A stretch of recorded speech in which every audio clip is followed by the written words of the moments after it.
Hello, আমার কথা কি শোনা যাচ্ছে? জি ভাই। হ্যালো। জি ভাই, শোনা যাচ্ছে। আচ্ছা। আচ্ছা, আপনাদের হচ্ছে আমরা ক্লাস নিচ্ছিলাম হচ্ছে সেন্টেন্স কারেক্ট, সেন্টেন্স হচ্ছে ইরের ডিটেক্ট করা। ঠিক আছে, আপনাদের হচ্ছে এটা আমরা এর আগেও একটা ক্লাস নিছিলাম। এখানে কি কেউ নতুন আছেন নাকি মোটামুটি তো এর আগের ক্লাস তো করছেন নাকি? কেউ নতুন আছেন?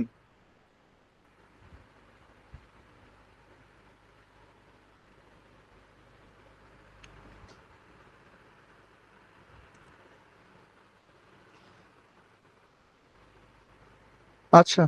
আহ, এখানে মেনলি হচ্ছে আমরা যেটা ইরর ডিটেকশনের এটা কেন করি, আপনার বিসিএস রিটেনের এখানে যেটার জন্য লাগে যে আহ, অনেক সময় প্যাসেজে হচ্ছে প্যাসেজ দিয়ে বলো যে এখানে যে যে ইরের আছে সেগুলো ফাইন্ড আউট করতে। আবার অনেক সময় এটা আসেও না। তো মেইনলি আমাদের যেটা যে জন্য জানা দরকার সেটা হচ্ছে যে আমরা বেসিক হচ্ছে ইয়ের রুলস গুলা আমাদের জেনে রাখা দরকার। গ্রামাটিক্যাল যে রুলস যেগুলো সেগুলো হচ্ছে আমাদের একটু জানা রাখা লাগবে, তাহলে আমাদের পরবর্তীতে রিটেনেও সুবিধা হবে। ঠিক আছে, তো এই জন্য আর কি আমরা এর আগের দিন কিছু বেসিক রুলস দেখাইছিলাম। আজকে একেবারে ওই টপিক ধরে ধরে না, যে আমরা কিছু রুলস দেখাবো আর রুলস এর সাথে সাথে উদাহরণ আছে সেটা আর কি করার চেষ্টা করবো। ঠিক আছে, তো এগুলো বেশিরভাগই গতদিন করানো হয়েছে, তো আজকে এক্সাম্পল দিয়ে দিয়ে আর কি একটু হচ্ছে দেখানোর চেষ্টা করবো। ঠিক আছে, তো এটা ফার্স্টে যেটা আমরা বলছিলাম যে সাবজেক্ট অ্যান্ড ভার্ব এগ্রিমেন্ট, এই জিনিসটা হচ্ছে বেশি দরকার হয়। এটা হচ্ছে আমরা যখন ফ্রি হ্যান্ড রাইটিং এ লিখি তখন আমাদের এই জিনিসগুলো একটু রিমাইন্ড করা দরকার। যেমন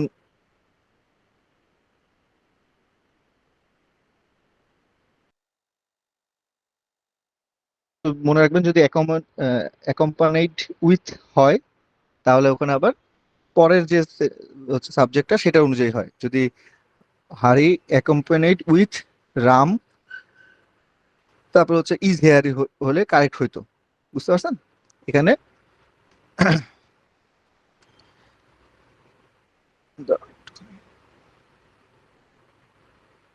আচ্ছা, এখানে এটা কারেক্ট হইতো কখন? যখন হচ্ছে এটা হচ্ছে যখন যদি অ্যাকম্পানিড উইথ থাকতো। অ্যাকম্পানিড উইথ, এটা যদি আমরা ইউজ করতাম, উইথ যদি থাকতো তাহলে আমার ওইটা কারেক্ট হইতো। ঠিক আছে, এটা একটু সাথে সাথে আমরা এগুলো দেখে নেওয়ার চেষ্টা করব, তাহলে আমাদের আর বারবার দেখার দরকার হবে না। তারপর আবার যদি বলা হয়েছে যে যদি একেবারে বেসিক রুলস যে হচ্ছে যদি দুইটা সাবজেক্ট একই জিনিস নির্দেশ করে, যেমন হচ্ছে বেশিরভাগ ক্ষেত্রে ব্যাংকগুলার সিইও এবং এমডি একই জন। তো যদি একই জন হয় তাহলে সেটা অ্যান দ্বারা যুক্ত থাকলে ইজ হবে। সেটাই হচ্ছে আমার এখানে এটাতে বোঝানো হয়েছে। সেক্রেটারি এবং প্রিন্সিপাল একই মানুষ।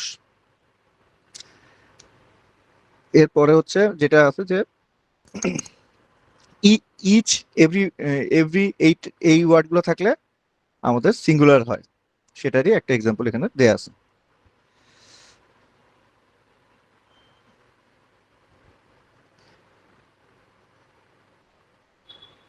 তারপরে এখানে বলছে যে যদি দুইটা সিঙ্গুলার সাবজেক্ট অর নর আইদার নাইদার দ্বারা থাকে তাহলেও আমার সেম জিনিস, আমার সিঙ্গুলার ভার্ব হয়।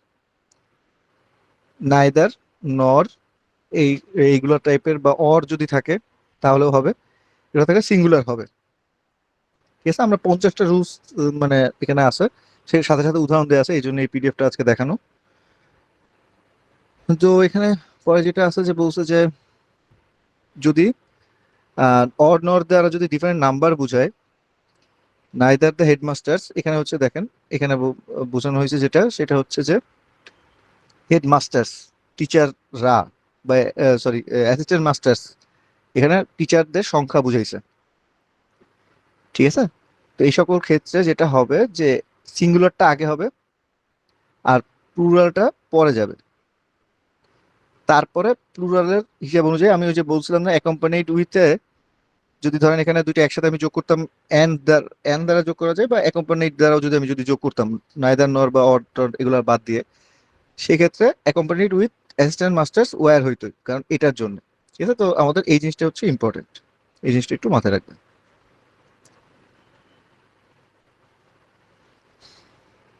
আপনাদের হচ্ছে তারপরে যেটার কথা বললাম যে, দেখেন এখানে রুলসটাতে যেটা বলা আছে, জয়েন বাই অর নর হলে ডিফারেন্ট পার্সন হইলো নিয়ারেস্ট, অর নরের নিয়ারেস্ট যে সাবজেক্টটা সেটার উপরে, এই যে আই, এটার জন্য এম হয়েছে। এটাই আমরা বলতেছি যে এই সকল ক্ষেত্রে বেশিরভাগ সময় আমাদের দেখতে হয় যে লাস্টের যে সাবজেক্টটা আছে, যেটা হচ্ছে অর নর এইসবের ক্ষেত্রে, বা কোম্পানি উইথ বলেন, যে যেটাই বলেন, সেটা যে সবচেয়ে কাছের যে সাবজেক্টটা আছে সেটার অনুযায়ী হবে। যদি হি থাকতো তাহলে ইজ হইতো। ঠিক আছে, এই জিনিসটা একটু মাথায় রাখবেন। এগুলা হচ্ছে আপনাদের যখন রিটেনে আপনারা যখন নিজেরা ফ্রি হ্যান্ড, বা এমনি তো আপনারা তো ফ্রি হ্যান্ড রাইটিং তো প্র্যাকটিস করতেছেন, আপনাদের তো পরীক্ষার ডেট দিয়ে দিছে, প্রিপারেশন কেমন?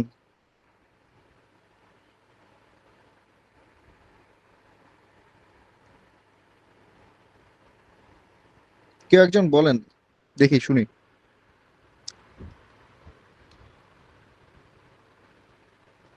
আসিফ ভাই আছেন এখানে?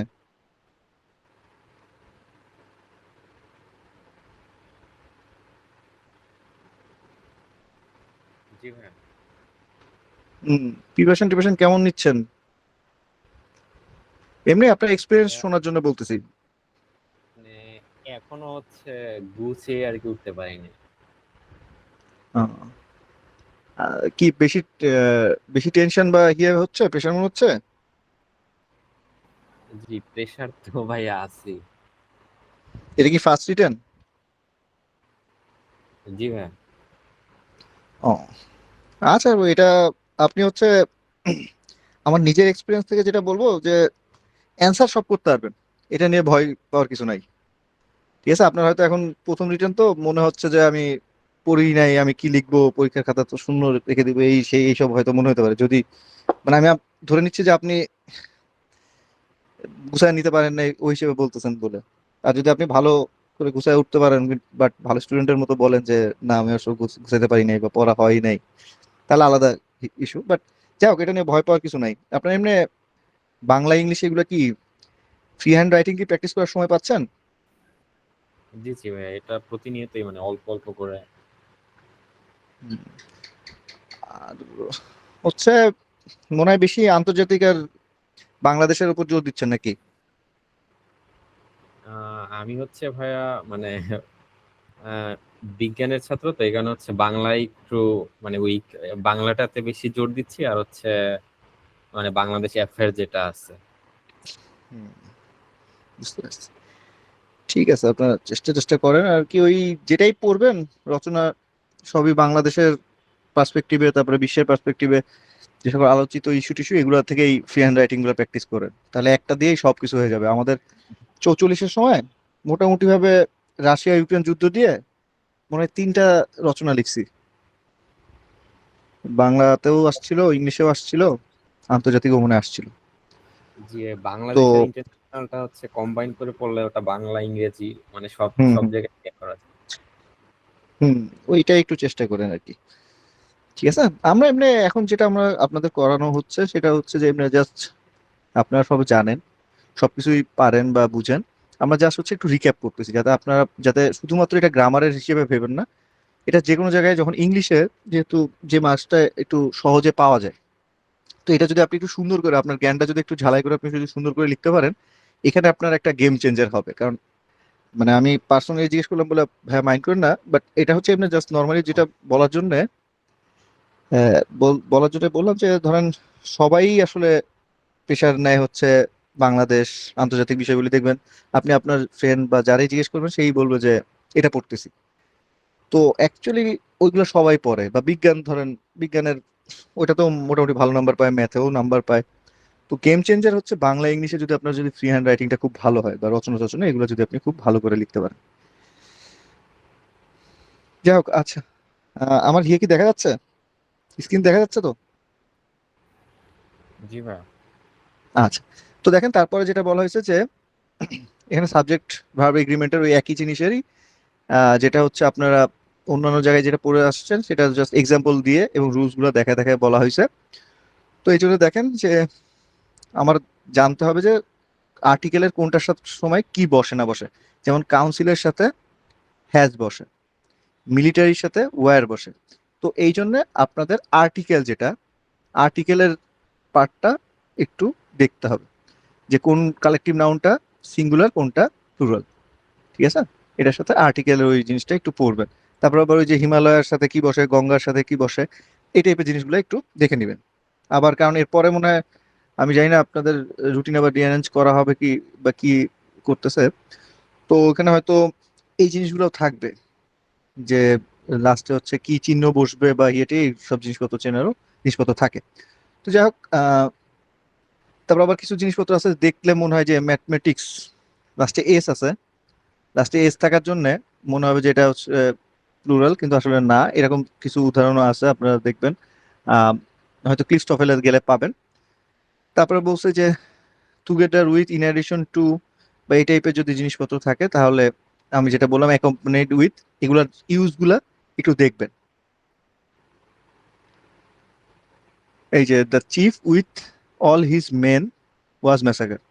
তো এই যে যে মেইন কথাটা হচ্ছে উইথ অল হিজ মেন, এখানে মেন জিনিসটা হচ্ছে সবসময় সাবজেক্ট, ফার্স্ট যে সাবজেক্ট তাকেই তাকে গুরুত্ব দেওয়া হয়। এই যে the chief chief with all his men, তো এখানে মেন সাবজেক্ট হচ্ছে অ্যাকচুয়ালি এই অংশটা আসলে জাস্ট একটা ইয়ে অ্যাড করছে, এটা জাস্ট হচ্ছে সাবজেক্টকে বিশেষায়িত করছে, বাট মেইন সাবজেক্ট হচ্ছে চিফ দ্য চিফ হচ্ছে যেহেতু সিঙ্গুলার এই জন্য ওয়াজ ম্যাসাকার্ড হয়েছে।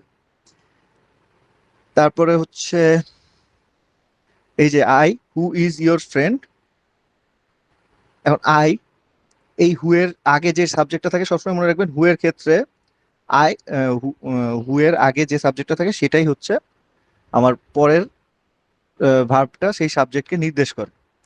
তো এই জন্য এম হবে, এই কথাটাই 10 নম্বর রুলসে বলা হয়েছে। এরপর বলছে পার্টিসিপলস আর ইনফিনিটিভস, এখানে একটু ভালো করে আগে দেখতে হবে যে পার্টিসিপল আসলে কি কি। পার্টিসিপল হচ্ছে আহ, আমরা জানি ভার্বের থার্ড যে ফর্ম সেটা, আর ইনফিনিটিভ হচ্ছে টু দিয়ে ভার্বের সিম্পল যে ফর্মটা। কখন কোনটা বসে, আবার কিছু কিছু আছে যেগুলোতে আমার হচ্ছে অলওয়েজ হচ্ছে টু প্লাস ইয়েটা বসে, টু প্লাস হচ্ছে ওই ভার্বের সিম্পল ফর্মটা হয়। আবার কিছু কিছুতে আছে যে টু এর পরেও ভার্বের সাথে আইএনজি বসে। এই ভার্ব গুলা হচ্ছে রাইট ফর্ম অফ ভার্বস বা ইয়েটেগুলো একটু দেখে নেবেন কোন ভার্বের সাথে কি বসে। এগুলো হচ্ছে একটু কনফিউজিং জিনিস, তো এই জন্য হচ্ছে মাঝে মাঝে দিয়ে দেয়। তো এখানে তার এক্সাম্পল দেয়া আছে।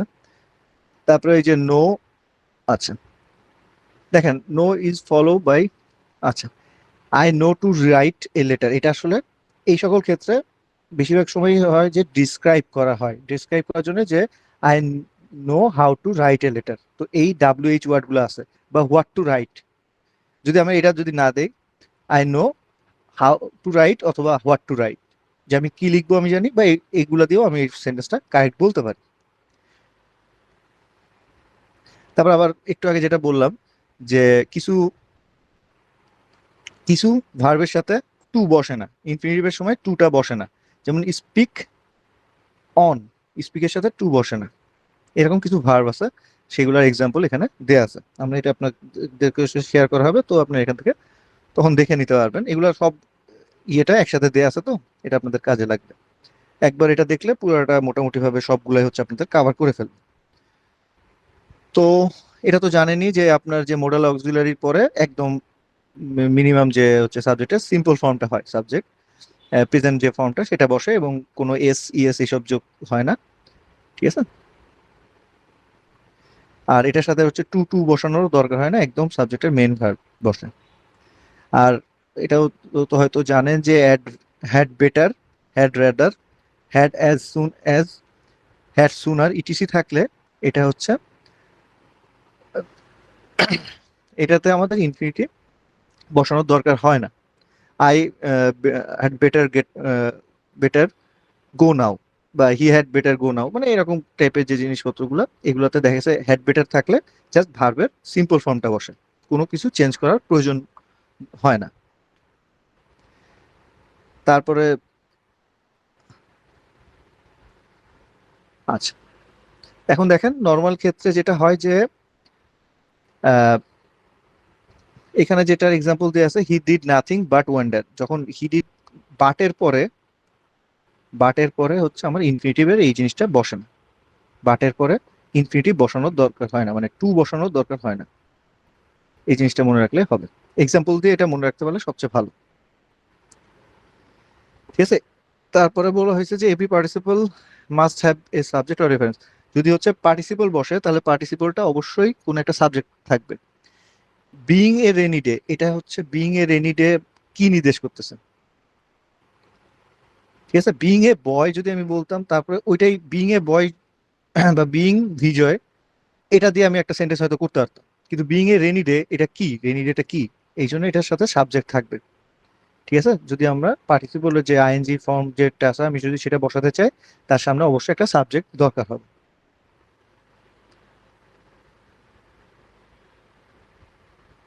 আচ্ছা, আমাদের হচ্ছে এরপর একটা গুরুত্বপূর্ণ জিনিস হচ্ছে যে আমাদের অ্যাক্টিভ আর প্যাসিভ যে জিনিসটা আছে সেই জিনিসটা আমাদের একটু চিনতে হবে, যে বুঝতে হবে যে কখন অ্যাক্টিভ হচ্ছে কখন প্যাসিভ হচ্ছে। আমরা এটার জন্য খুবই কমন একটা জিনিস আপনাদের একটু মনে করে দিচ্ছি, জাস্ট যে কোশ্চেন করতে হবে যে কে করতেছে। পাখি কি একা একা মরে যেতে পারে নাকি পাখিকে কেউ মারতেছে? তাহলে ওই অনুযায়ী তাহলে আমার ওইভাবে করে ওইটা প্যাসিভ বানায় নিতে হবে, পাখিকে কেউ মারতেছে। ঠিক আছে, তো এই জিনিসটা হচ্ছে একটু মনে রেখে তাহলে দেখেন এই যে পরেরটা যেটা বলা আছে, the leader having been killed, the followers ran away. Main জিনিসটা হচ্ছে ফলোয়ার র্যান, মানে দৌড়াইছে, কখন দৌড়াইছে? যখন লিডারকে মারা, খুন করা হয়েছে বা মেরে ফেলা হয়েছে। তো এইটা, এই যে হ্যাভিং বিন কিল দিয়ে এটা কিন্তু অ্যাকচুয়ালি আমার হচ্ছে, দেখেন এখানে হচ্ছে এটা সিম্পল ফর্ম আছে, এই জিনিসটা একটু মাথায় রাখবেন যে সিম্পল বানানোর জন্য কিন্তু এটা করা হয়েছে, হ্যাভিং বিন কিল্ড। ঠিক আছে, এটার মাধ্যমে কিন্তু এটা হচ্ছে, এটা একটু মনে রাখবেন যে এটা সিম্পল ফর্ম আছে, এই জন্য হচ্ছে কষ্ট করে এই এই জিনিসটা দেওয়া হয়েছে। আর এখানে রুলসটা হচ্ছে যে আফটার দিয়ে থাকলে আমার এখানে আফটার যদি থাকে তাহলে এটা কমপ্লেক্স হয়ে যাচ্ছে, তাহলে এখানে একটা ভার্ব বসায় তারপর ইয়ে করতে হবে। After they kill the leader the followers ran away, এরকম টাইপের একটা জিনিস বসানো লাগতো। এই জন্য আমরা এভাবে করে বসাইছি, আফটার দেওয়ার দরকার হয় না। ঠিক আছে, এটা হচ্ছে এটা হচ্ছে কমপ্লেক্স বানাইতে হতো, যদি এই আফটার থাকে তাহলে সেটা হচ্ছে আমাদের কমপ্লেক্স বানানো লাগতো, কমপ্লেক্স, কমপ্লেক্স বানানো লাগতো। ঠিক আছে, তো তারপরে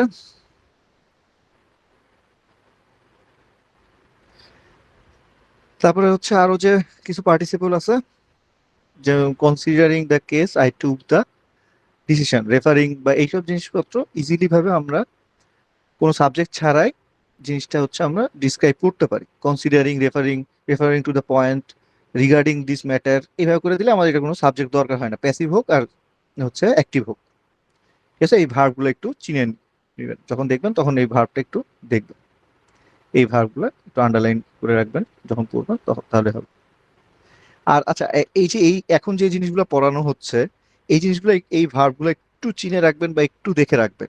এই ভার্বগুলো আপনি একটু ইউজ করতে পারবেন, আপনারা দেখবেন যে সংবাদপত্র যদি আপনাদের পড়ার অভ্যাস থাকে দেখবেন যে ওখানে রেফারিং, রিগার্ডিং এইসব ওয়ার্ডগুলো বেশি ইউজ হয়, বা ব্রডলি স্পিকিং, যে এই টাইপের জিনিসপত্রগুলো আপনার যখন আর্গুমেন্টেটিভ রাইটিং হয় তখন এইসব টাইপের ওয়ার্ডগুলো দিলে আপনার জিনিসটা হচ্ছে, আপনারা যদি বিতর্ক করে থাকেন ভার্সিটি লাইফে বা স্কুল কলেজ লাইফে দেখবেন যে এই টাইপের জিনিসপত্র দিয়ে বিতর্ক, বিতার্কিকরা ইউজ করতো।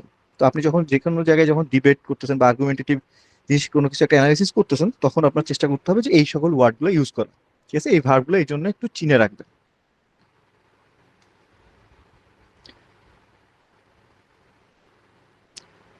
আচ্ছা, দেখেন এখানে যখন বলা হয়েছে যে দুইটা সাবজেক্ট আছে, যখন দুইটা ভিন্ন ভিন্ন নাম্বার আছে প্রত্যেকটার সাথে একটা করে ভার্ব বসবে, এখানে মেইনলি আমাদের ইউজ অফ ভার্ব, আমরা রাইট ফর্ম অফ ভার্বসের যে কথাটা বলছি সেই টাইপের জিনিসপত্রই এখানে মিন করা হয়েছে। তো কখন কোন ভার্বটা হবে, থ্রি আছে, ওয়ান আছে, তো আইদার দুইটা যদি একই জিনিস হতো তাহলে 31, মানে থ্রি আর ওয়ান মানে ফোর বলে দিতাম। বাট যেহেতু এটা আলাদা আলাদা, তাহলে এটার জন্য একটা আলাদা ভার্ব হবে, এখানে একটা আলাদা ভার্ব হবে। ঠিক আছে? তো এখানে ওয়ান এর সাথে তো ওয়্যার বসে না, একসাথে আমি দুইটা ভার্ব দিতে পারবো না। তো এই জন্য 3 ওয়্যার কিল্ড আর 1 ওয়াজ ইনজুর্ড, এই হিসেবে আলাদা আলাদা করে প্রত্যেকটা মানে নাম্বারের সাথে আলাদা আলাদা ভার্ব বসছে। আমরা অনেক সময় এই নাম্বার দেখে পরে হচ্ছে এখানে ওয়্যার, সব জায়গায় ওয়্যার বসায় দেয়, এইগুলো একটু খেয়াল রাখতে। তারপরে এই যে এই নাম্বার গুলো যখন থাকে তার সাথে সাথে দেখতে হবে যে আমার ভার্ব গুলো যেমন আছে, যেমন এখানে দেখেন I am 17 years old, my sister 14, এখানে আলাদা করে আবার বলতে হবে সিস্টারের, এখানে ভার্বটা মিসিং। ঠিক আছে? এইখানে যে ভার্বটা মিস হয়ে গেছে এই জিনিসগুলো একটু খেয়াল রাখতে হবে। এগুলো অনেক সময় দেখবেন 4টা অপশনের ভিতরে এইরকম টাইপের একটা ভুলভাল অপশন দিয়ে রাখে। আপনাদের সামনে আরো অন্যান্য পরীক্ষাও আছে বিশেষ ছাড়া, তো এইসব ক্ষেত্রে দেখবেন যে এই টাইপের জিনিসপত্রগুলো বেশি আসে। ইংলিশের এটা হচ্ছে বিসিএস এর জন্য যেরকম ভাবে বললাম, এরকম হচ্ছে অন্যান্য প্রিলি গুলাতে খুবই ইম্পর্টেন্ট এই টপিকটা। তো আচ্ছা, একটা জিনিস হচ্ছে যে দেখেন এখানে যেটা বলছে যে two auxiliary can be use with one principal verb only when the form of other principal verb is appropriate for both auxiliary, মানে প্রিন্সিপাল ভার্বটা দুইটা অক্সিলারি যদি থাকে, দুইটা অক্সিলারির সাথে কারেক্ট যদি হয়। তো দেখেন এখানে কি বলছে, হ্যাজ আর উইল আছে।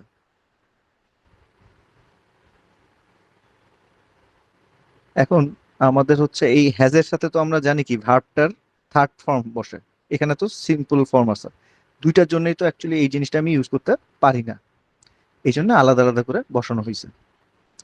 এটা হচ্ছে একটা ক্লাসিক্যাল হচ্ছে আপনার এই প্রিপারেশন নেওয়ার জন্য, মানে প্রিলি বা এই গ্রামাটিক্যাল এরর ফাইন্ডিংস এর জন্য এটা একটা ক্লাসিক্যাল রুলস। 4টা অপশনের ভিতর যে কোনো একটা অপশন আপনি দেখবেন যে এরকম ভাবে কোন একটা কিছু মিসিং করে দিছে, আপনি দেখা যায় 2 বা 3 বার পড়া লাগে, পড়ে তারপরে এটাতে সময় এক্সট্রা নষ্ট হয়।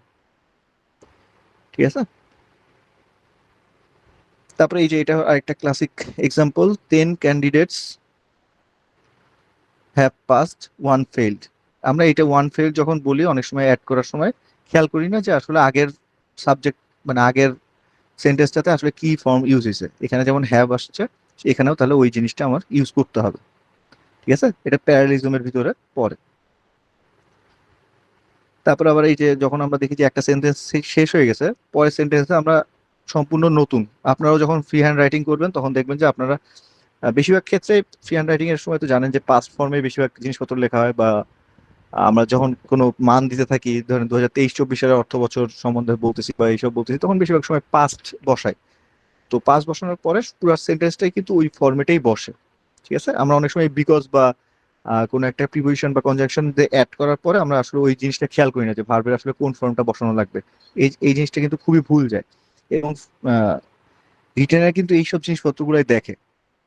এবং বিশ্বাস করবেন না, আপনারা যখন নিজেরাও খাতা বার্তা যদি দেখেন বা সামনে যদি আপনারাও যখন চান্স পাবেন বা ভালো জায়গায় থাকবেন, তখন যখন আপনি পরীক্ষক হিসেবে খাতা দেখবেন, বা আপনারা হয়তো ভার্সিটি পাস করছেন, আপনারা হয়তো টিউশনি করাইছেন, দেখবেন 3-4 বছর টিউশনি করানোর পর আপনি জানেন যে আসলে পোলাপাইন কোথায় ভুল করবে। তো সেম ভাবে যারা পরীক্ষায় খাতা দেখে তারা জানে যে আপনি কোন জায়গায় ভুল করবেন, তাদের চোখটা ওখানেই যায়। ঠিক আছে? তো এইটা হচ্ছে খুবই একটা ক্লাসিক এক্সাম্পল, এই জিনিসটা সব বেশিরভাগ মানুষই ভুল করে। তো এই জিনিসটা একটু মাথায় রাখবেন। তারপর যেটা বলছে 26 নাম্বার, বলতেছে যে a past tense in main clause may be followed by a present tense. আচ্ছা, আমরা বললাম যে পাস্ট হলে পরেরটাও পাস্ট হবে। কখন পাস্ট হবে না? শুধুমাত্র ইউনিভার্সাল ট্রুথ যদি হয়, যেমন সূর্য পশ্চিম দিকে ওঠে, আহ, পৃথিবী সূর্যের চারিদিকে ঘুরে, এরকম টাইপের জিনিস, যেগুলো একদম বেসিক রুলস। আচ্ছা, এই যে এই জিনিসটা একটু মনে রাখবেন, লেস্টের সাথে, এই যে লেস্ট যখন থাকে বা এই টাইপের জিনিসপত্র যখন থাকে তখন সবসময় মোডালে শুড কুড এইসব জিনিসপত্র হয়। মেনলি লেস্টের সাথে সবসময় শুড বসে, এটাই অ্যাপ্রোপ্রিয়েট। আচ্ছা, আরেকটা জিনিস হচ্ছে ভার্ব কোথায় বসবে আর অ্যাডভার্বটা কোথায় বসবে, এই জিনিসটা একটু মনে রাখবেন। আমরা অনেক সময় এটা লেখার সময় কনফিউজ হয়ে যায়। ঠিক আছে? এই জিনিসটা একটু মনে রাখবেন যে আগে ভার্ব বসবে, তারপরে তার সাথে যে জিনিসটা আছে আহ, সেই জিনিসটা মানে অ্যাডভার্ব বা অ্যাডজেক্টিভ বা হোয়াট যেটা আছে সেই ফ্রেজটা পরে বসবে, ভার্বটা আগে বসবে সবসময়। তারপরে হচ্ছে an infinitive should be in the present tense unless it represents an action prior two. আচ্ছা, তো মোস্ট অফ দ্য টাইম যে আমাদের ইনফিনিটিভ যেটা আছে এটা সবসময় প্রেজেন্ট টেন্সে হবে। এটাই হচ্ছে মেন কথা। টু হ্যাভ বা এইসব টাইপের জিনিসপত্র বেশিরভাগ সময় হয় না, টু এর পরে একদম ভার্বের সিম্পল ফর্মটাই বসে, এই জিনিসটা একটু মাথায় রাখবেন। তারপরে জেরান্ড হিসেবে কখন বসে আমার দেখতে হয় যে আমি কোনো কাজ করতেছি, চলমান, হি স মি গোয়িং দেয়ার, এটা হইতে পারে। আহ, ঠিক আছে তো। তো হি স মি প্লেইং ক্রিকেট, মানে এরকম টাইপের যে জিনিসগুলো আছে সেই সব ক্ষেত্রে বসে। তো সেই ক্ষেত্রে আমাদের একটু সাবজেক্টটা কোথায় বসে, ভার্বটা কোথায় বসে, এইসব জিনিসপত্র একটু খেয়াল করবে। ঠিক আছে। আচ্ছা, আর এখানে মেন যে জিনিসটা উদাহরণ বলছে, হিম- আমার চলে যাওয়া, আমাকে চলে যাওয়া না, এটা দ্বারা বোঝাচ্ছে আমাকে চলে যাওয়া। ঠিক আছে। এখানে আমার মাই এই পসেসিভ জিনিসটা বসে, এই জিনিসটা একটু মাথায় রাখবেন। ঠিক আছে। এরপরে যেটা আছে সেটা হচ্ছে যে প্রেজেন্ট পারফেক্ট কন্টিনিউয়াস টেন্স কখন ইউজ হয়, যখন কোনো দীর্ঘকাল ধরে যদি কোনো কিছু চলতে থাকে। তো এইসব চেনার উপায় হচ্ছে ক্লাসিক উদাহরণ সিন্স, ফর, হাউ লং, এই টাইপের ওয়ার্ড যখন যুক্ত থাকে, এটা একটু খেয়াল করবেন। আবার একটু টেন্সের ওই জিনিসগুলো একটু খেয়াল করবেন যে কোন টেন্স কিভাবে চেনা যায়, ওই জিনিসগুলো একবার একটু রিভিশন দিয়ে দিবেন। তারপরে বলছে যে a verb when preceded by a preposition must be a gerund. তো যখন আমরা এটা যেটা বলছি যে ফর থাকার জন্য আমার এখানে ভার্বের এটা যদি কিছু ভার্ব আছে যে পরে আইএনজি যোগ হয় না, সেগুলো বাদ দিয়ে নর্মালি সবসময় আইএনজি যোগ হবে। ঠিক আছে। প্রিপোজিশন থাকলে পরে আইএনজি হবে, শুধুমাত্র টু হলে ভার্ব সিম্পল ফর্ম থাকে। ঠিক আছে। তারপরে হচ্ছে I shall wait for you till. তো দেখেন কাজটা কোনটা হবে, আপনি আগে কাজ শেষ করবেন তারপর আপনার জন্য কেউ ওয়েট করবে, এই জন্য এটা সিম্পল ফর্ম হয়েছে। ঠিক আছে, এই জিনিসটা একটু মনে রাখবেন। ঠিক আছে, এটা সিম্পল ফর্ম হবে, টিল দিয়ে আমাদের যেটা যোগ আছে। তো বেশিরভাগ ক্ষেত্রেই ফিউচার টেন্সের সাথে আমরা সিম্পল ফর্মটা ইউজ করা হয়। ফিউচার ইন, মানে ফিউচার, ফিউচার সিম্পলের সাথে প্রেজেন্ট সিম্পলটা ইউজ করা হয়। যেমন হচ্ছে ইফ, ইফ এর সাথেও দেখছেন ওই রকম টাইপেরই, ইফ এর সাথে কাইন্ড অফ সেম। তারপরে হচ্ছে আমাদের নর্মালি ই স্টারে থাকলে প্রেজেন্ট, সরি পাস্ট সিম্পল হয়। ঠিক আছে।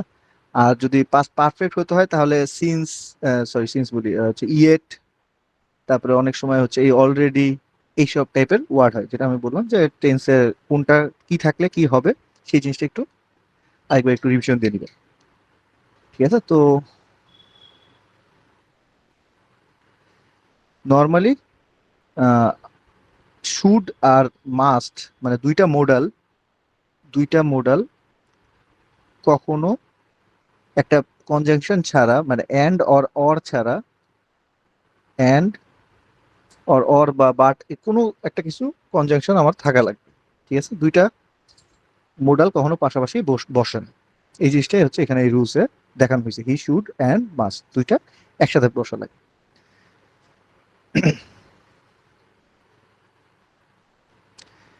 দেখেন এই যে ডেয়ার বা নিডের সাথে টু বসে না, এই যে ডেয়ার আর নিডের সাথে যদি নট থাকে, নট থাকে, তাহলে আমার টু থাকে না, জাস্ট সিম্পল ফর্মটা হয়। এই যে এখানে টু বসা লাগে না।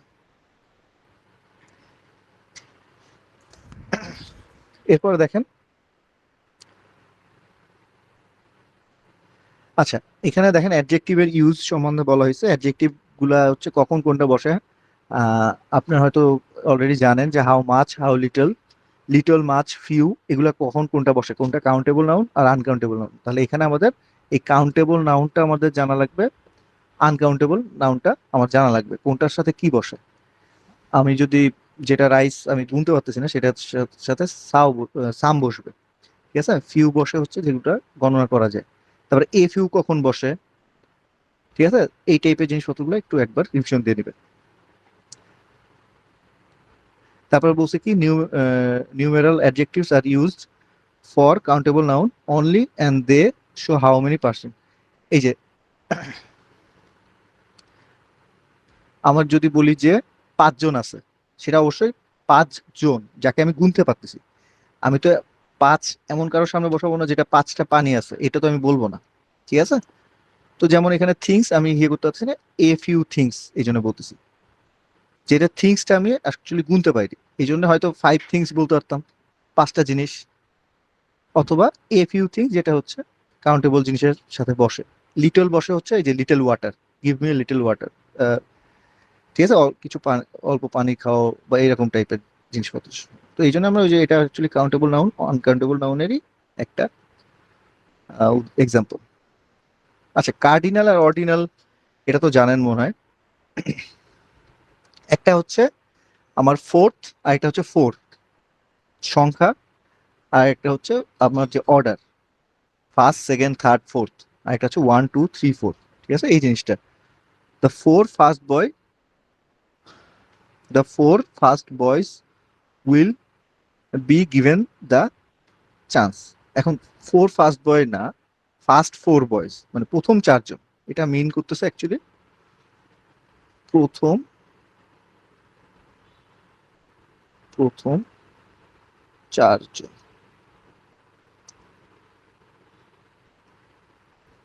ঠিক আছে, প্রথম 4 জন, এই জন্য দ্য ফার্স্ট ফোর বয়েজ। এই জন্য আমার কার্ডিনাল আর অর্ডিনাল গুলা প্রথমে বুঝতে হবে যে কখন কোনটা বসে, কোনটা আগে বসবে কোনটা পরে বসবে। এই যে অর্ডিনালটা মানে ফার্স্ট, এটা হচ্ছে এই যে এটা হচ্ছে অর্ডিনাল, অর্ডার। ওই হিসেবে আপনি একটু মনে রাখতে পারেন, এটা অনেক সময় আমার নিজেরও কনফিউশন আসে। তো এটা হচ্ছে অর্ডিনাল।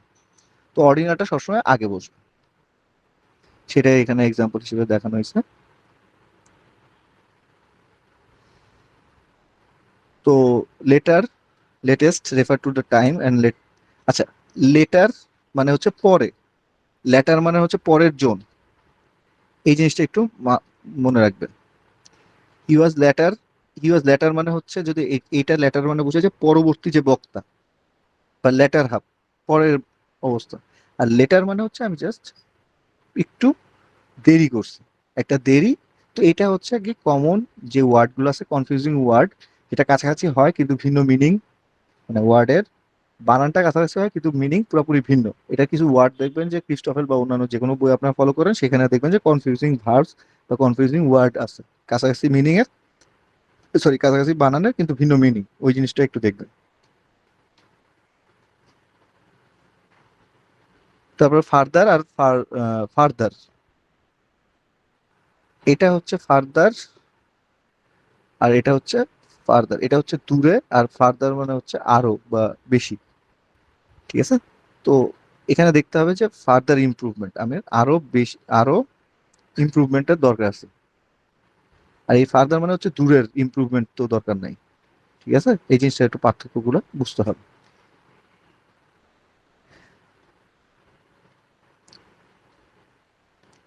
আচ্ছা, দেখেন ইচ হচ্ছে every, দেখেন ইচ এভরি এইগুলো হচ্ছে অ্যাটলিস্ট মানে কখন হয় সেটার এখানে ইউজ করা হয়েছে। Each is used speaking of two or more things. এটা হচ্ছে যদি 2 জন বা তার চেয়ে বেশি যদি থাকে। আর এভরির সাথে এইসব জিনিসপত্র থাকে না, এভরি ওয়ান বা এভরি বয় উইল গো, এরকম নাম্বার দেওয়ার দরকার নাই। ঠিক আছে, এই জন্য এটা ইচ, প্রত্যেকে কথা বলছে। ঠিক আছে, যখন নাম্বার বলে দেওয়া থাকবে তখন ইচ, ইচ বসবে। To express quantity and degree, some use, some is used in affirmative sentence. আর নেগেটিভ বা ইন্টারগেটিভে এনি বসে, সাম আর এনি। এটা হচ্ছে শুধুমাত্র অ্যাফার্মেটিভ বিবৃতিমূলক পজিটিভ সেন্টেন্সে, আর এটা হচ্ছে কোশ্চেন বা নেগেটিভের সময় এটা বসে, এনি বসে। এই জিনিসটা একটু মাথায় রাখবেন। ইন কম্পারেটিভ টু থিং, যদি দুইটা জন, এটা তো জানেনই একদম নর্মাল জিনিস যে সিম্পল, আমার এক, যে কোনো একজনের কথা যদি আমি বলি তাহলে নর্মাল ফর্মটা বসে কম্পারিজনের। আর যদি 2 জনের ভিতরে হয় তাহলে কম্পারেটিভ, যদি অনেকজনের ভিতরে হয় তাহলে সুপারলেটিভ। অনেকজনের ভিতরে অনেক সময় অনেক মানে হি ইজ দ্য বেস্ট, এটা বলে দিলেও হয়, ঠিক আছে। তো এই যে এখানে যখন হি ইজ দ্য বেস্ট যদি আমি বলতাম তাহলে একটা কথা, কিন্তু এখানে আমি বলে দিচ্ছি যে দুইজন নাম্বার উল্লেখ করা আছে, নাম্বার উল্লেখ করা থাকলে অবশ্যই আমার এটা কম্পারেটিভ, মানে গুড বেটার, বেটারটা আমার বসাতে হবে, ঠিক আছে। তারপর বলছে যে এইটা একটু দেখবেন, এই টাইপের জিনিসপত্রগুলো একটু আসলে নর্মালি, যেহেতু এখানে ওয়াইজার বসবে কিনা, এখন ওয়াইজার কখন বসবে আর কখন, এই যে মোর ওয়াইজ কেন হইলো, দেখেন এটা একজনেরই দুইটা গুণ কথা বলা আছে, এই জন্য আমরা বললাম যে he is more wise than brave. যদি আমি বলতাম হি ইজ ওয়াইজার দেন মানে he is wiser than Shafiq বা হিয়েটে, ওটা কারেক্ট ছিল। কিন্তু যখন নিজেরই দুইটা গুণ বলতেছি তখন মোর ওয়াইজ হবে, কারণ তখন ওয়াইজার দিয়ে তো অ্যাকচুয়ালি দুইজনের ভিতরে তুলনা করার জিনিসটা বোঝাচ্ছে, কিন্তু এখানে তো আসলে দুইটা গুণ বোঝাচ্ছে। এই জন্য আমার কম্পারিজন করার জন্য এই মোর কথাটা আমার এক্সট্রা আনছে। এটারই এক্সাম্পল হচ্ছে, এটারই রুলস উপরে দেয়া আছে। এই জন্য আমি বলতেছিলাম যে আপনারা হচ্ছে এই শুধুমাত্র এক্সাম্পল দেখে আপনার রুলসটা সম্বন্ধে আইডিয়া করতে পারবেন। তারপর দেখেন যে এটা হচ্ছে একদম বেসিক, যে হচ্ছে কম্পারেটিভ সুপারলেটিভের উদাহরণগুলো মানে সব রুলস গুলো একবার একটু দেখবেন। যখন ক্লেভারার হয়, কম্পারেটিভ হয়, তখন এনি আদার এই ওয়ার্ডটা ইউজ করা আমার দরকার হয়ে যায়, ঠিক আছে।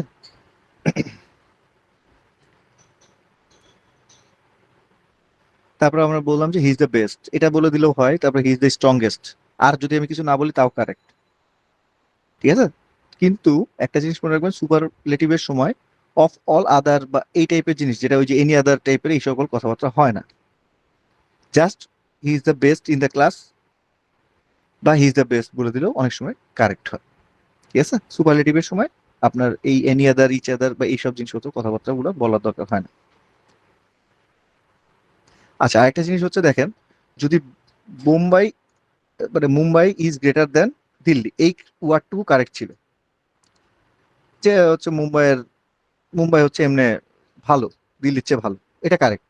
কিন্তু যখন বলা হয়েছে দ্য পপুলেশন, তো তখন এই যে দেন দ্যাট অফ, এটা গতদিন একটা এক্সাম্পলের মাধ্যমে আমরা দেখতেছিলাম যে এই জিনিসটা অবশ্যই আমার থাকবে, দেন দ্যাট অফ দিল্লি। যদি মুম্বাই শহরের কোন একটা গুণ বা একটা মানুষের কোন একটা গুণের সাথে আরেকটা মানুষের আরেকটা গুণের তুলনা করা হয়, তখন দেন দ্যাট অফ এই জিনিসটা ইউজ হয়, দেন দ্যাট অফ, ঠিক আছে। এই জিনিসটা একটু মাথায় রাখবেন।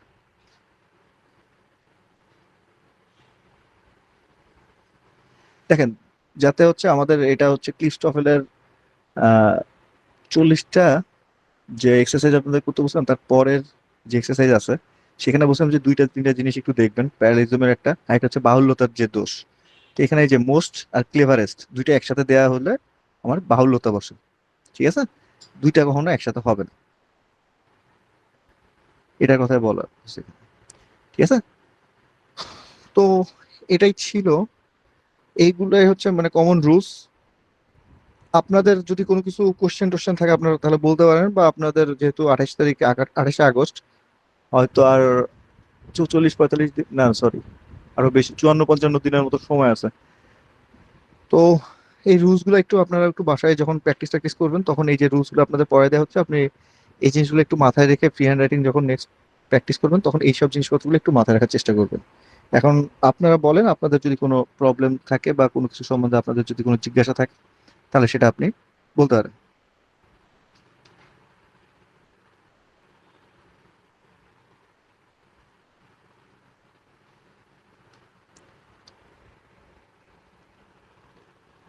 আপনাদের এমনি নর্মাল ওভারঅল প্রিপারেশন নিয়ে যদি কোনো কিছু বলার থাকে তাহলে বলতে পারেন, না এটা আমরা আহ, শেষ করে দিব আর কি।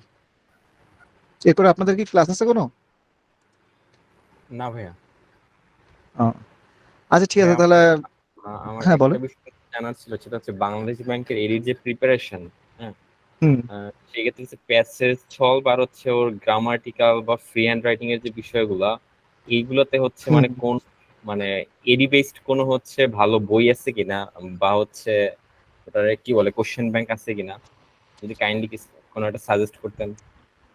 আচ্ছা, এমনি নর্মালি আমি যেটা পড়ছিলাম রিসেন্ট পাবলিকেশনের যেটা, এটা আসলে কোশ্চেন ব্যাংক গুলা দেখে দেখে প্র্যাকটিস, আহ, বুঝতে পারছেন, এটা হচ্ছে কোশ্চেন ব্যাংক দেখে দেখে আর কি। রিটেন ফ্রি হ্যান্ড রাইটিং এর জন্য আসলে ওইটা আহ, হয়তো কিছু টিপস দেয়া যায়, বা আপনি যেটার কথা বলতেছেন ওইটা ওইভাবে করে আসলে কেউই আপনাকে কোনো একটা নির্দিষ্ট বইয়ের ভিতরে আসলে কেউ বলতে পারবে না যে এই বইটা ভালো। তো যেটা করা যায় সেটা হচ্ছে, নাই, যে একটাই হতে হবে এরকম না। আচ্ছা আচ্ছা, না বুঝতে পারছি। তো আমি যেগুলো পড়ছিলাম ওই যে রিসেন্ট পাবলিকেশনে, যেটা ওদের এডির জন্য একটা আলাদা বই আছে, বাংলাদেশ ব্যাংকের এডির জন্য কোশ্চেন ব্যাংক সহ প্রিভিয়াস ইয়ারের কোশ্চেন টোশ্চেন গুলো দিয়ে একটা বই আছে, ওটা মনে হয় ভালোই। তো আপনি যেটা করতে পারেন ভাইয়া ফ্রি হ্যান্ড রাইটিং এর জন্য, বা ওই যে প্যাসেজের যেটা, ওটা হচ্ছে কোশ্চেন সলভ করবেন আপনি। আগের এডি বা আগে অ্যাকচুয়ালি আইবি এর কোশ্চেন করতো বাংলাদেশ ব্যাংকের এডি, এখন তো বিআইবিএম নিচ্ছে। তো প্যাসেজের জন্য ওটা সলভ করার জন্য আপনি চেষ্টা করবেন যে যদি ওইটার জন্য যখন প্রিপারেশন নেবেন তখন প্রতি সপ্তাহে বা আপনার কয়দিন পরীক্ষার বাকি আছে সেই হিসেবে প্রতিদিন একটা করে প্যাসেজ সলভ করবেন, কারণ 30 মার্ক এটা কিন্তু, প্যাসেজের মার্ক আর আপনার একটা ফোকাস রাইটিং এর মার্ক কিন্তু সমান। সো আপনার এটা কিন্তু ভালো প্র্যাকটিস করতে হবে, ঠিক আছে? তো ওইটা আপনার কোশ্চেন আপনি নিজেই দেখবেন একই জিনিস দুইবার অ্যান্সার করবেন, আপনি প্রথম দিন যেটা অ্যান্সার করতেছেন দেখবেন দ্বিতীয় দিন ইমপ্রুভ হয়েছে। তো তখন আপনি নিজেই ভাববেন যে আসলে আমার কিভাবে ভাবা দরকার। এভাবে কোশ্চেনটা নিয়ে আপনার নিজে নিজে ওই কাজটা যদি আপনি করেন তাহলে অ্যাকচুয়ালি অনেকখানি হেল্প হয়। তাহলে একটা সেলফ ইমপ্রুভমেন্টের একটা জায়গা আসে। আর একটা জিনিস যেটা বললেন ফ্রি হ্যান্ড রাইটিং এর জন্য, যেটা আমি যেটা করতাম ভাইয়া, আমি একটা তখন একটা কোচিং এ ভর্তি ছিলাম। তো সেই কোচিং এর যেটা করছিলাম সেটা হচ্ছে যে ধরেন ওখানে ফোকাস রাইটিং এর জন্য শীট দিত, সেই শীট আমি পরবর্তীতে বলে দিত যে এই পরীক্ষা আমি মডেল টেস্ট দিচ্ছিলাম। তো দেখা গেছে জানি যে দুইটা ফ্রি হ্যান্ড রাইটিং মানে ফোকাস রাইটিং এর ভিতর যে কোনো একটা আসবে। তো আমি কোশ্চেন দেখতাম যে কোনটা। তো আমি কি করতাম, ওই কোশ্চেন দেখে আমি জানি যে এটাই আমার লেখা লাগবে। তো আমি একবার পুরোটা পড়তাম, পড়ে ওদের যে প্যাটার্ন আছে বা আছে আমি পরে নিজে খাতায় লিখে পরে পরীক্ষায় জমা দিতাম। দিয়ে দেখতাম যে অ্যাকচুয়ালি আমি কি পড়তেছি আর কি লিখতেছি, আমার ডিফারেন্স কতটুকু, বা আমি প্যাটার্নে কি কি ভুল করতেছি, বা আমি কি কি জিনিস আমার মাথায় কাজ করতেছে না, বা কি কি আহ, ধরেন কি কি অলংকার আমি মিস বিষয়গুলো করতেছি। মিসিং হচ্ছে আর কি। জি, হ্যাঁ, কি জি কি জি বিষয়গুলো মিসিং হচ্ছে, হ্যাঁ। হ্যাঁ হ্যাঁ, তো এই টাইপের জিনিসপত্রগুলো আপনি যদি খেয়াল করেন তাহলে সেলফ ইমপ্রুভমেন্ট, এখানে মেইন জিনিসটা হচ্ছে আপনার সেলফ ইমপ্রুভমেন্ট। আপনি গতকালের চেয়ে আজকে কতটুকু ভালো করতেছেন সেটা আপনাকে দেখে তারপর আপনার ডিসিশন নিতে হবে যে আমার কি করা লাগবে। আপনি শিওরলি একটা প্যাসেজ যখন আজকে অ্যান্সার করবেন কালকে অ্যান্সার করবেন দেখবেন যে ভালো হয়ে গেছে। তো এটা একটু খেয়াল করবেন, ঠিক আছে? জি ভাই। এভাবে করে একটু প্র্যাকটিস করেন, কোনো বই আসলে ওটা সীমাবদ্ধ রাখা যাবে না। এই জিনিসটা আসলে একটা বই না, আপনি তবে রিসেন্ট পাবলিকেশনেরটা দেখতে পারেন। আবার ফোকাস রাইটিং এর টা আমি আসলে ফোকাস রাইটিং এর জন্য সম্পাদকীয়টা প্রেফার করি। যা ঠিক আছে ভাই? আর জি দীপিকা ভাই, দীপি এবার আপু মনে হয় একটা হাত তুলছেন। ভাই, আচ্ছা হ্যাঁ ভাইয়া হচ্ছে আপনি কি পেসিসটা কি ওই যে প্রিভিয়াস যে বইটা বললেন ওইখান থেকে সলভ করতেন? হ্যাঁ হ্যাঁ, প্রিভিয়াস ইয়ারের কোশ্চেন গুলো আমি যে না রিসেন্ট হলেও 2000 সালের পাবলিকেশনের পর থেকে, হ্যাঁ হ্যাঁ 2000 সাল থেকে 2020 সাল ভাইয়া, পর্যন্ত। এই বইটা কি একদম হইতেছে মানে প্রিলি প্লাস রিটেন, মানে প্রিলির কোয়েশনও আছে বিবিএডির আর হ্যাঁ হচ্ছে রিটেনের কোয়েশনও? হ্যাঁ হ্যাঁ, এটা কোশ্চেন ব্যাংক তো সব কোশ্চেনই আছে। আচ্ছা ভাইয়া, এটাই। জি ভাইয়া, এই হ্যাঁ, হাসিব ভাই বলেন। হ্যাঁ হাসিব আমি ভাই কিছু হচ্ছে বলতেছিলেন, বলেন। মানে অলরেডি হচ্ছে ট্রান্সলেশনের যে পার্টটা বাংলাদেশ ব্যাংক মানে এডির ওই পার্টটা হচ্ছে সলভ করতেছি। তো মানে ওইখানে হচ্ছে মানে একটু হার্ড ওগুলা, বাট হচ্ছে এই যদি হচ্ছে আমি এটা আগের শেষ ইয়ার করতে গুলো একটু পারি, কঠিন। হ্যাঁ, দেন বি এইচএস এরটা একটু ইজি হবে মানে আই হোপ। হ্যাঁ, বিসিএস এরটা, বিসিএস এরটা হচ্ছে হচ্ছে বিবিএডিটা আগে বেশি কঠিন করতো, এখন তুলনামূলক অত কঠিন করতেছে না বিএবিএম যখন করতেছে, বাট আইবিএ যখন করছে তখন অনেক কঠিন ছিল। দেখতেছি। হ্যাঁ, ইভেন 2022 সালের, না, হ্যাঁ 22 সালের সে ছিল। ইয়েটা মনে হয় অনেক কঠিন ছিল, অনেক কঠিন ছিল। তো ওইগুলো আর কি মাঝে মাঝে এরকম দেয় একটু ঘুরে ফিরে, মানে আইবিএ থাকলে তখন একটু নতুনত্ব আনে, বাট বিআইবিএম মোটামুটি ভাবে এখন চেষ্টা করে একটা প্যাটার্ন ফলো করার জন্য। বাট এখন যেহেতু রিসেন্ট টাইম একটা ঝামেলা হয়েছে, তো পরে বিআইবিএম এখন প্যাটার্ন কি একটু চেঞ্জ করে কিনা বা ইয়ে করে কিনা এটা একটু বলা মুশকিল। বাট আপনার একটা জিনিস মাথায় রাখবেন, যেটাই আপনি পড়তেছেন সেটা চেষ্টা করবেন সব রিটেনের জন্য।